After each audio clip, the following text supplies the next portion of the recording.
You have probably said, I love you, maybe more than once, maybe in different ways, directly, implicitly, through the quality of your attention and the consistency of your presence and the specific generosity of someone who loved without keeping score. Maybe you said it and meant every syllable of it and watched it land somewhere complicated, watched it produce not the opening you hoped for, but something more ambiguous. A brief warmth followed by a slight retreat, a receiving that was also, somehow, a pulling back. And you may have wondered what was missing, whether the words were wrong, whether love, stated plainly, was simply not the right key for this particular lock. Here is what was happening. Love, for the avoidant, is not the problem. They know love, have felt it, are, in many cases, feeling it right now in the specific, refusing to stop way that has been described throughout every conversation about this psychology. Love is not alien to them. What is alien? What reaches them in the place that love, stated as love, does not reach is something that sounds, on the surface, much smaller, much less significant. 3 words that carry, for the avoidant nervous system, a weight that I love you was never built to carry. Not because love is insufficient, but because these 3 words speak directly to the wound rather than to the relationship. They address what was broken before you arrived. They reach into the place where the self-sufficiency was constructed and say something that the self-sufficiency was built to prevent from being said. And that reaching, specific, accurate, aimed at the actual wound rather than the person performing competence around the wound, is what changes something. What the avoidance wound actually needs to hear. The avoidance attachment wound, at its most fundamental, is not about love being absent. In most cases, love was present in the environments that produced avoidant attachment. Parents who loved their children and were simultaneously emotionally dismissive of them. Caregivers who provided for physical needs while being consistently unavailable for emotional ones. Environments where love existed, but did not include the specific, necessary attuning quality of being seen in distress and having that distress acknowledged as real and worth responding to. The wound is not, I was not loved. The wound is, I was not seen. My interior experience was not treated as something that warranted attention and response. What I felt was inconvenient or invisible or too much. The needing was okay, but the feeling was not. The presence was provided, but the attunement was absent. And so the child adapted, learned to manage the interior, learned to present the version of themselves that was acceptable, competent, self-sufficient, not needing, while the actual interior, with its actual needs and actual feelings, went underground. That interior has been underground ever since. And what it needs, what it has needed since before the avoidant had language for needing, is not love stated as love. It is 3 words that address the specific thing that was missing. The first word combination, I see you not. I see you in the grand spiritual sense that the phrase has accumulated. In the small, specific, this particular thing about you sense. The avoidant has been seen in many ways throughout their life. Their competence is seen. Their intelligence is seen. Their surface qualities, the humor, the self-containment, the specific magnetism that self-possessed people tend to have, are seen and responded to regularly. What is rarely seen is the interior, the effortfulness of the self-sufficiency, the specific exhaustion of someone who has been managing their own emotional experience alone for so long that the management has become invisible even to themselves, the underneath, the part that the performance of capability was built to conceal. When you see that, when you reference it specifically, without making it into a problem to be solved or a wound to be healed, but simply acknowledge it as visible to you, something in the avoidance interior shifts. Not dramatically, not with the visible relief of someone who has been seen for the first time. That level of visibility would itself be too exposing for the avoidance system to sustain. But something, a small, interior, involuntary something, the specific quality of being accurately perceived by someone who is not using the perception as leverage, who is not saying, I see your wound, therefore you owe me your vulnerability, who is simply seeing and remaining and not making the seeing into a demand. The seeing that reaches them is never global. It is always specific. Not I see how hard this is for you. That is too large, too exposing, too requiring of acknowledgement that the avoidant cannot currently provide. I notice you go quiet when things get real, said without pressure, without the expectation of response, simply accurate, specific, held lightly. That is the first set of words that reaches past love. Not because love does not see, but because this version of seeing is so specifically aimed at the unacknowledged interior that it bypasses the management protocol before the protocol has time to engage. The second, you don't have to. The avoidant lives in a sustained experience of implicit requirement, not requirements anyone has explicitly stated, internal requirements, the ongoing, background, never fully articulated sense that certain things are required of them, emotional availability, reciprocity, the performance of wanting closeness in the way that relationships seem to require, and that their natural inclinations place them in perpetual mild deficit. This creates a specific and chronic low-level pressure. The relationship, however warm, carries underneath it the sense of an implicit ask, of being slightly behind on something, of not being quite what the situation requires. You don't have to is not permission for their avoidance. It is the specific release of that implicit pressure, the acknowledgement that whatever they are feeling the requirement of, to be more open, more present, more emotionally available than they currently are, is not, at least in this moment, being demanded. Not, I don't need anything from you. That is resignation, and the avoidant will read it as such. You don't have to explain right now. You don't have to have an answer. You don't have to know what you feel. The specificity of the release, addressed to the specific thing they are currently feeling the pressure of, lands differently than global reassurance. It is accurate. It knows what they are carrying, and it sets it down briefly without requiring them to either justify the carrying or perform the putting down. That specific, temporary, no-strings release of implicit pressure produces something in the avoidance nervous system that very little else produces.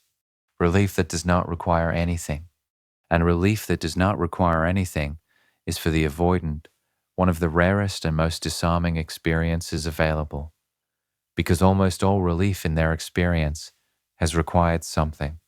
The performance of okayness, the management of their own expression, the ongoing labor of being self-sufficient enough that their relief is invisible. Relief that simply arrives, offered by someone who sees what they are carrying and sets it down without expectation. That is the second thing that touches deeper than love. The third, I'm not going anywhere. The avoidant's deepest, most consistently unacknowledged fear is not that they will be trapped by love. It is that they will be left by it. This sounds counterintuitive, given everything that has been said about their withdrawal and their distance and their exit before the cost arrives protocol. But the exit before protocol exists precisely because the fear of being left is so foundational that the only manageable version of it is the preemptive one. Leave before leaving can happen to you. Create the abandonment before it can arrive uninvited. The fear of abandonment in the avoidant is not less than in the anxiously attached person. It is differently expressed, hidden under the self-sufficiency, managed into invisibility, but present, structurally present, the organizing fear underneath the whole architecture. I'm not going anywhere, said without the quality of a promise, extracted under pressure, without the weight of a declaration that demands reciprocation, without the performance of commitment, addresses that fear with unusual directness. Not I will never leave you. That is too large, too absolute, too requiring of a response in kind. I'm not going anywhere right now. I'm here. This is not going anywhere. The specificity of now, rather than forever, is important. The avoidance system cannot receive the forever. It is too much, too requiring of the reciprocal forever, too activating of the commitment as threat response. But now, here, this moment, I am still here and am not leaving because things got complicated, or you went quiet, or you needed more space than felt comfortable, or you showed me something difficult. I am still here. That lands in the place where the oldest fear lives, the one that predates the self-sufficiency, the one that existed before the management protocol was installed, the child who needed someone to stay and experienced, instead, the specific emotional unavailability that taught them needing was dangerous. I'm not going anywhere, says to that child, and the only language that reaches it, the language of specific, present tense, non-demanding continued presence, that this time is different. Not forever, not as a contract, as the simple, stated, unheld fact of being here. Why these work when love doesn't love? Stated as love. Ask something, not deliberately, not manipulatively. But love is relational. It exists between two people, and it implies in its very nature a bidirectionality. When love is stated, the avoidance system registers not just the warmth, but the implicit context. This person loves me, and love requires something of me in return. Acknowledgement, reciprocation, the performance of receiving in a way that honors the giving. That implication, however unintended, activates the cost calculation. The assessment of what loving and being loved is going to require, but I see you requires nothing. It is not relational in the same way. It is simply accurate perception, offered without expectation. You don't have to, requires nothing. It is specifically the removal of requirement. I'm not going anywhere requires nothing. It is present stated as fact, not as a claim being staked. These three reach the avoidant because they do not ask. They simply give, without the relational implication of reciprocity, without the cost calculation being triggered, without the alarm firing, because what is being offered is not intimacy requiring response, but something simpler and rarer. Being seen, being released from pressure, being stayed with. These are the things that were missing in the original wound. Not love. Love was often present. These specific things, and receiving them now, from someone who offers them without requiring their reciprocation, reaches the wound in a way that love, stated as love, was never going to reach. How to actually say them, this is where the practical needs to be addressed. Because the insight is only useful if it translates into something real. These are not scripts. They are not sentences to be memorized and deployed at strategic moments. The avoidance nervous system is calibrated to detect performed authenticity and responds to it with increased distance rather than openness.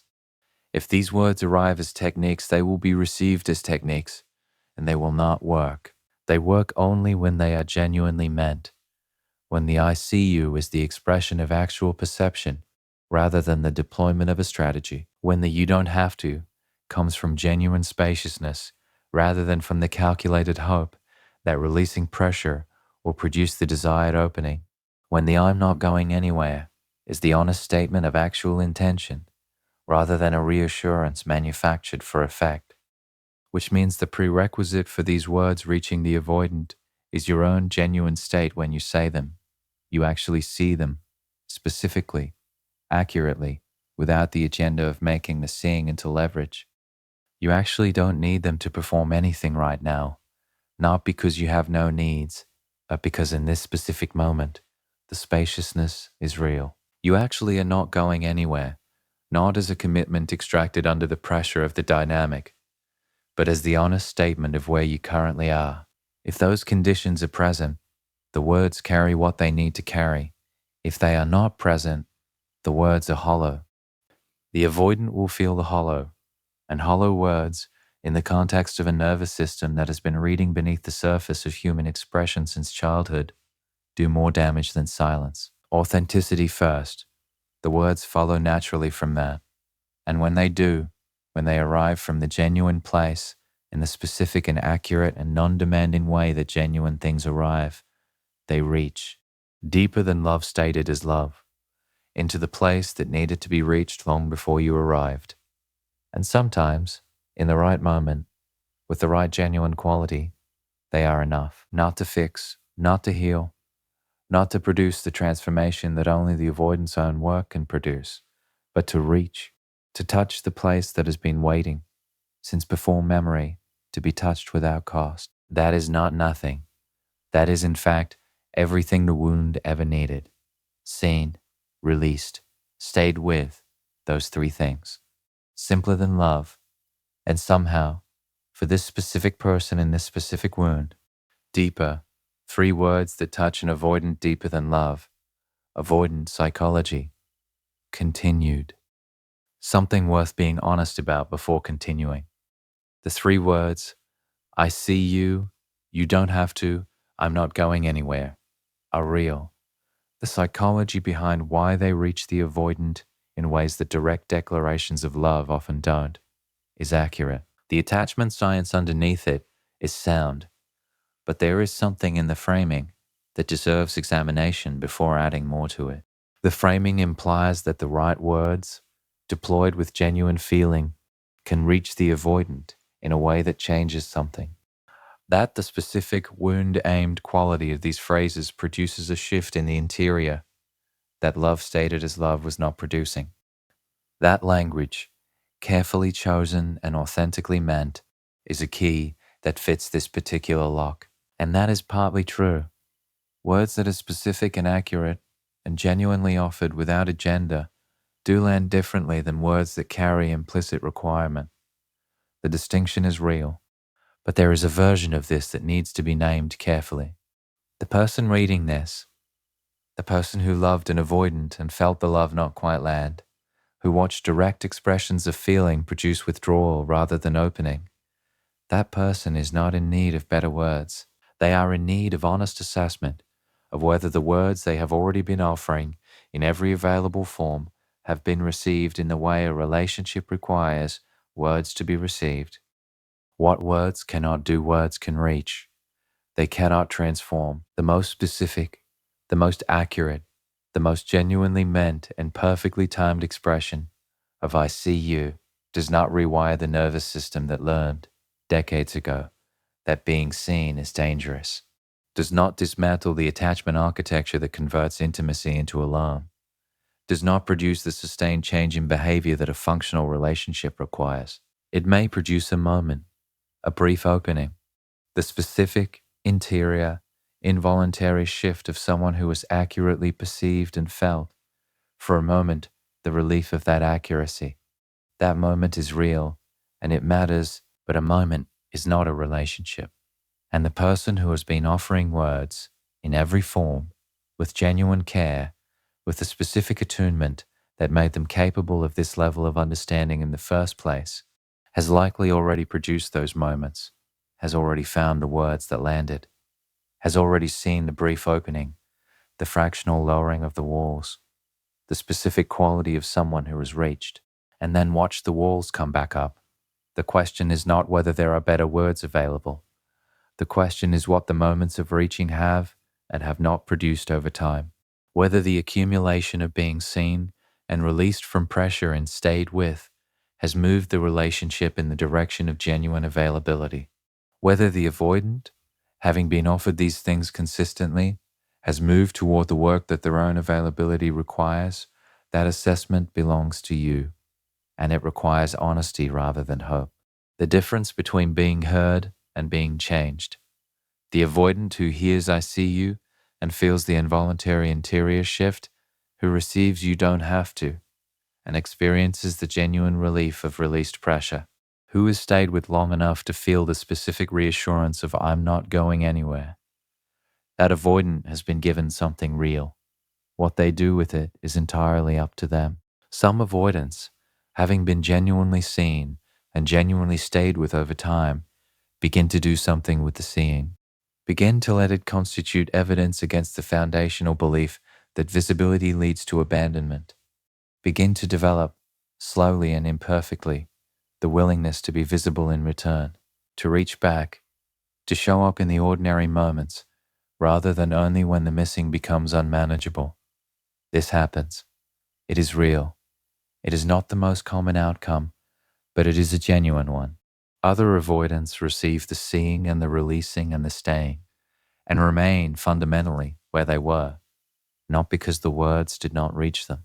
They did, but because receiving something that reaches you and doing something with the receiving are different capacities.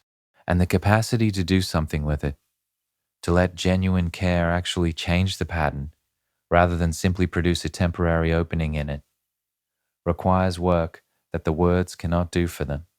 The words open a door. Only the avoidant can walk through it, and only you can determine, honestly, whether the door has been opened enough times and long enough that the question of whether they will walk through it has been sufficiently answered. What you actually need to hear.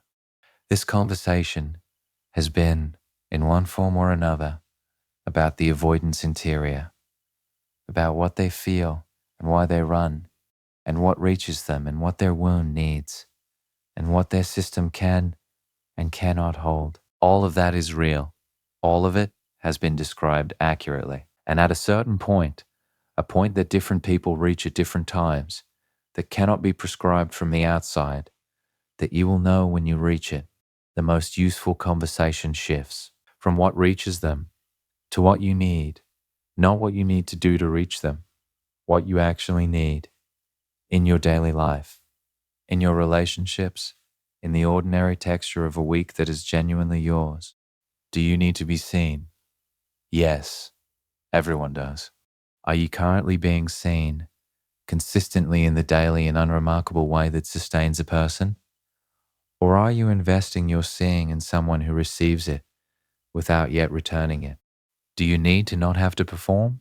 Yes, everyone does. Are you currently in an environment where you don't have to, where the relationship creates genuine ease, rather than the ongoing low-level labor of managing your expression around someone's unpredictable response? Do you need someone to not go anywhere? Yes, everyone does. Is there someone in your life who is, practically and consistently, not going anywhere, showing up in the ordinary moments, present without crisis as the prerequisite? These questions are not rhetorical. They are the honest version of what this conversation about the three words has been circling. You know what the avoidant needs to hear. The more important question is whether you are receiving what you need. The words you deserve to hear. There is a version of this conversation that stays entirely in the territory of avoidant psychology.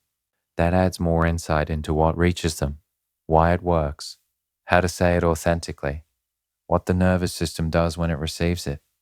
And then there is the version that turns toward you, because you, the person who has been attentive enough to understand this dynamic with unusual depth, who has been perceptive enough to see the wound beneath the behavior, who has been generous enough to want to reach the actual person rather than simply respond to the surface presentation.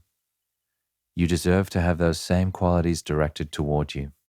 You deserve to be seen, specifically, the effortfulness underneath your generosity, the specific cost of loving someone whose system intercepts the love before it can be fully received, the exhaustion of attunement that flows in one direction, the particular grief of being perceptive enough to understand why someone cannot give you what you need while still feeling the absence of what you need.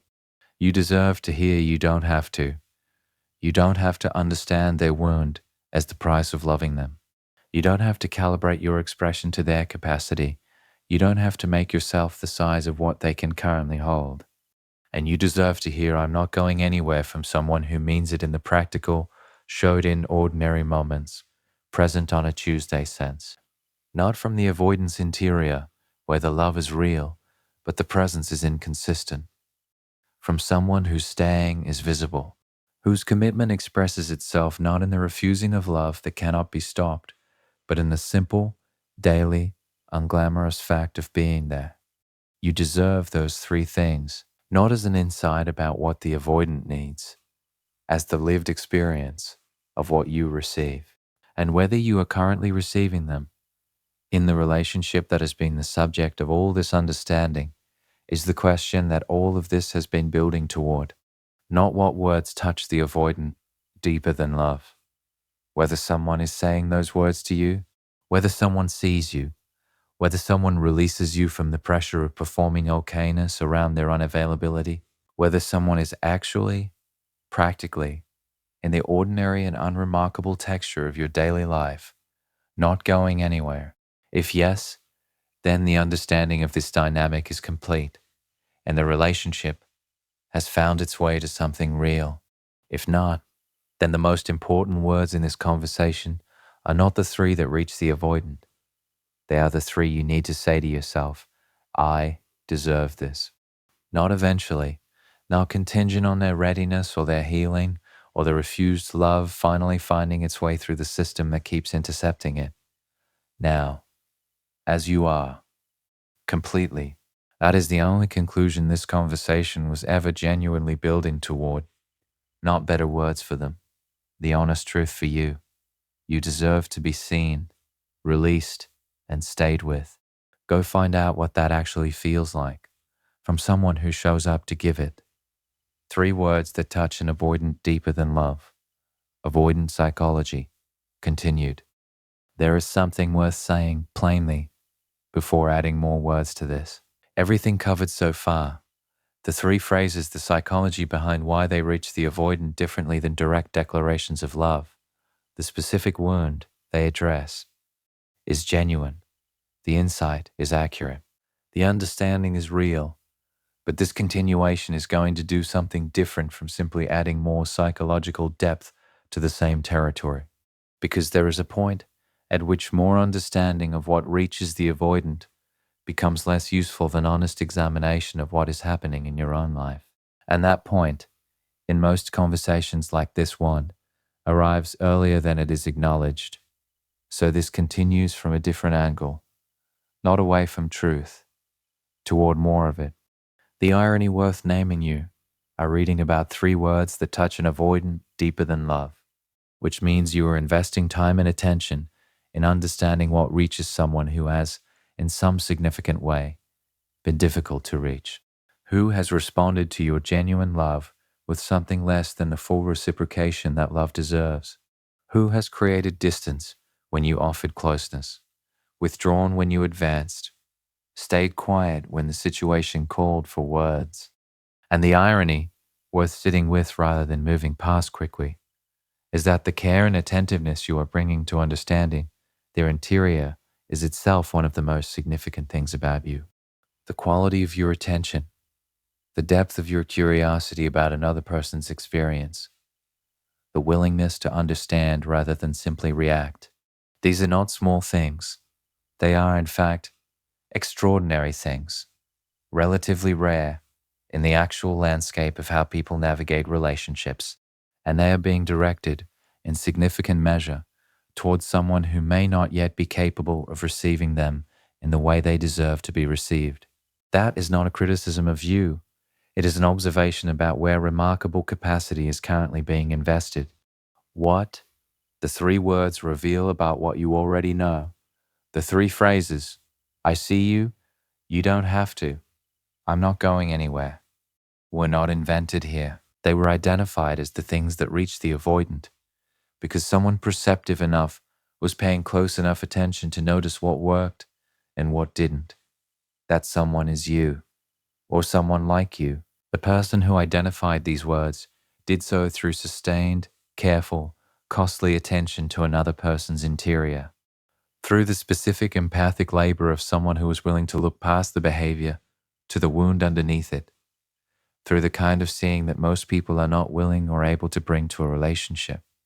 You already know, on some level, what reaches this person. You have been reading them with unusual accuracy for the duration of the connection.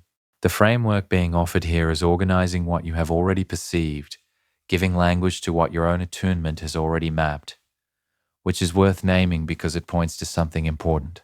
You do not lack understanding.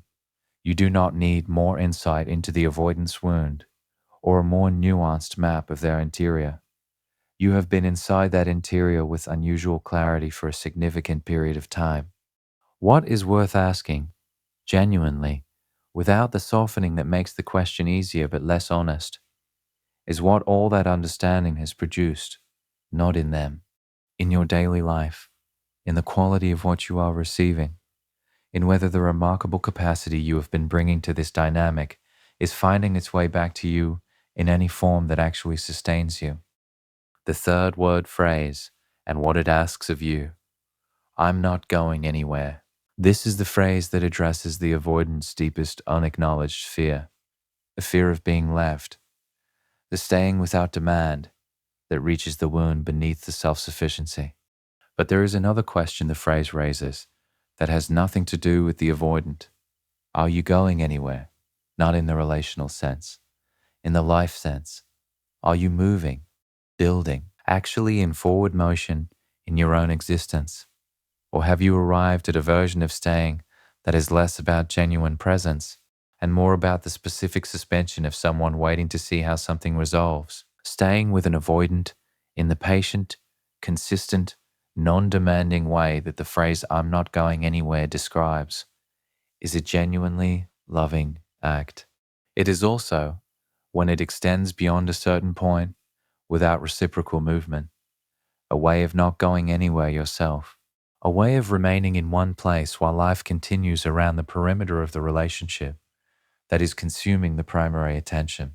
The question of whether you are going somewhere, whether your life has genuine forward momentum, whether you are building things and investing in people and moving through your own becoming with real energy, is not separable from the question of whether staying is serving you. Staying with genuine motion is different from staying with suspension. The first is a choice made from fullness. The second is waiting dressed in the language of patience. Only you know which one is currently true. What seeing someone actually costs, I see you, offered genuinely, without agenda, aimed at the specific and unacknowledged interior rather than the performance of competence around it, is a generous act.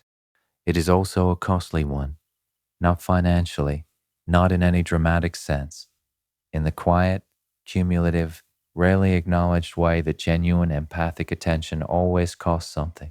Seeing someone requires being present to them, bringing your actual awareness into contact with their actual experience. Not managing the contact from a safe distance, but genuinely allowing their reality to land on yours. That costs attention, energy, the specific resource of genuine presence that is finite in a way that feels infinite until suddenly it doesn't. And the question worth asking, not to produce guilt or to reframe generosity as foolishness, but as honest accounting, is whether the seeing has been reciprocal. Not whether the avoidant has matched you insight for insight or vulnerability for vulnerability. The dynamic makes that kind of symmetry impossible in the near term. But whether there has been enough movement, enough moments of genuine return, enough of the avoidant allowing themselves to be seen rather than only receiving your seeing, to constitute something that is actually sustaining rather than primarily depleting. Seeing without being seen is lonely, however much it is driven by genuine love and genuine understanding and the authentic desire to reach a person who deserves to be reached.